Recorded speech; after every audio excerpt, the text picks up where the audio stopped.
ನಮಸ್ಕಾರ ಎಲ್ರಿಗೂ welcome back to our channel. ಇವತ್ತು ಮೊಸರಿಗೆ ಮಜ್ಜಿಗೆ ಥರ ಮಾಡ್ಕೊಂಡು ಕುಡಿಯೋದಕ್ಕೆ ಏನು ಮಸಾಲ ಮಾಡಬೇಕು ಅನ್ನೋದು ತೋರಿಸ್ತಾ ಇದ್ದೀನಿ. ಇದು ಸ್ವಲ್ಪ ಶುಂಠಿ ಪೇಸ್ಟು, ಸಾಲ್ಟು, ಇದು ಸ್ವಲ್ಪ ಹಿಮಾಲಯನ್ ಸಾಲ್ಟು ಇದೆ, ಅದಕ್ಕೆ ರೆಡ್ ಇದೆ, ಜೀರಾ, ಆಮೇಲೆ ಒಂದು ಹಸಿಮೆಣಸಿನ್ಕಾಯಿ, ಸ್ವಲ್ಪ ಪುದೀನ ಇದೆ, ಸ್ವಲ್ಪ ಡ್ರೈ ಹಾಕೋಯ್ತದು ಫ್ರಿಜ್ಜಲ್ಲಿಟ್ಟು, ಆಮೇಲೆ ಕೊತ್ತಂಬರಿ ಸೊಪ್ಪು, ಸಿಲಿಂಡ್ರು, ಮಿಂಟು, ಇದೆಲ್ಲ ಮಿಂಟು ತೊಳೆದಾಗಿದೆ. ಎಲ್ಲದನ್ನು ಕಟ್ ಮಾಡಿಬಿಟ್ಟು ಇದರಲ್ಲಿ ಹಾಕಿ ಗ್ರೈಂಡ್ ಮಾಡಿ ಪೇಸ್ಟ್ ಮಾಡಿಬಿಟ್ಟು ಇದರಲ್ಲಿ ಹಾಕೋದು, ಫ್ರೀಸ್ ಮಾಡೋಣ. ಎವ್ರಿ ಟೈಮ್ ಏನು ಬೇಕೋ ಅವಾಗ ಒಂದೊಂದು ಕ್ಯೂಬ್ನ ಮೊಸರಿಗೆ ಹಾಕ್ಕೊಂಡು ಅದನ್ನು ನೀರು ಆ್ಯಡ್ ಮಾಡಿಬಿಟ್ಟು ಮಿಕ್ಸ್ ಮಾಡ್ಕೊಂಡು ಕುಡಿಬೋದು.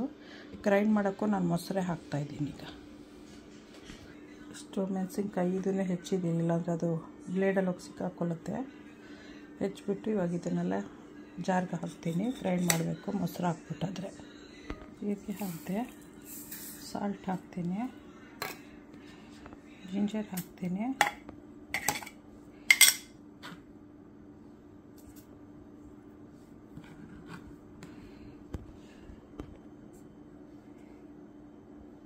ಮೆಣಸಿನ್ಕಾಯಿ ಹಾಕ್ತಾಯಿದ್ದೀನಿ, ಆದರೆ ಹಲಪಿನೂ ಹಾಕ್ತಾಯಿದ್ದೀನಿ, ಸ್ವಲ್ಪ ಖಾರ ಕಮ್ಮಿ ಇರುತ್ತೆ ಅಂಥೇಳಿ ಬರೀ ಅರ್ಧ ಹಾಕಿದ್ದೀನಿ ಅಷ್ಟೇ ಮೆಣಸಿನ್ಕಾಯಿನ. ಈಗ ಮೊಸರು ಹಾಕ್ತೀನಿ.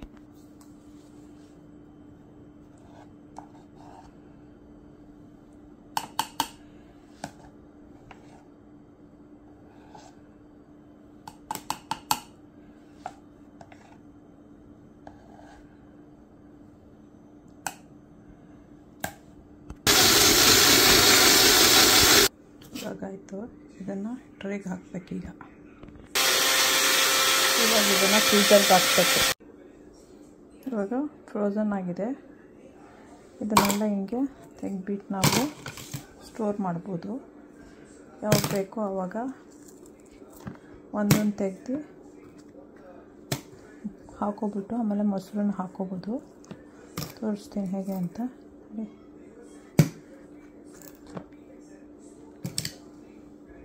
ಆಗಿದೆ ಮಾಡಿವಾಗ ಅದು ಈ ಥರ ಫ್ರೀಸ್ ಮಾಡಿ ಮತ್ತೆ ವಾಪಸ್ ಇಡಬೇಕು. ಬೇಕು ಅಂದಾಗ ಒಂದೊಂದು ತಗೋಬಿಟ್ಟು ಈ ಥರ ಹಾಕ್ಕೋಬೇಕು. ಒಂದು 10 ಮಿನಿಟ್ಸ್ ಮೆಲ್ಟಾಗಕ್ಕೆ ಬಿಟ್ಟರೆ ಆಮೇಲೆ ಅದಕ್ಕೆ ಮೊಸರು ಇರುತ್ತಲ್ವ, ಕರ್ಡು, ಯೋಗರ್ಟು, ಅದನ್ನು ಹಾಕ್ಕೊಂಡ್ಬಿಟ್ಟು ಸ್ವಲ್ಪ ನೀರು ಹಾಕಿ ಮಿಕ್ಸ್ ಮಾಡಬೇಕು. ತೋರಿಸ್ತೀನಿ ಈಗ. ಇವಾಗ ಮೆಲ್ಟಾಗಿದೆ. ಇವಾಗ ಅದಕ್ಕೆ ಯೋಗರ್ಟ್ ಹಾಕಬೇಕು. ಇಷ್ಟು ಯೋಗರ್ಟ್ ಹಾಕಿದ್ದೀನಿ. ಮಿಕ್ಸ್ ಮಾಡಿಬಿಟ್ಟು ನೀರು ಹಾಕಬೇಕೀಗ.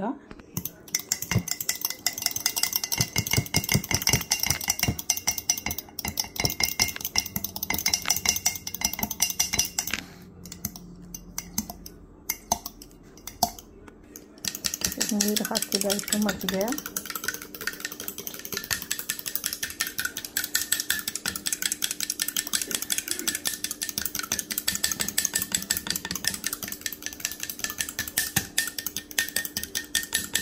ಇವಾಗ ಐಸ್ ಹಾಕ್ಕೊಂಡ್ರೆ ತಣ್ಣ ಕುಡಿಬೋದು ಸಾಂಬಾರಿಗೆ.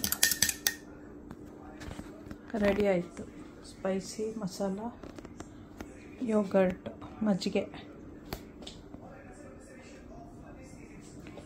ಸಬ್ಸ್ಕ್ರೈಬ್ ಮಾಡಿ, ಲೈಕ್ ಮಾಡಿ, ಶೇರ್ ಮಾಡಿ, ಬೆಲ್ ಐಕಾನ್ ಒತ್ತಿ. ಓಕೆ, ಬಾಯ್.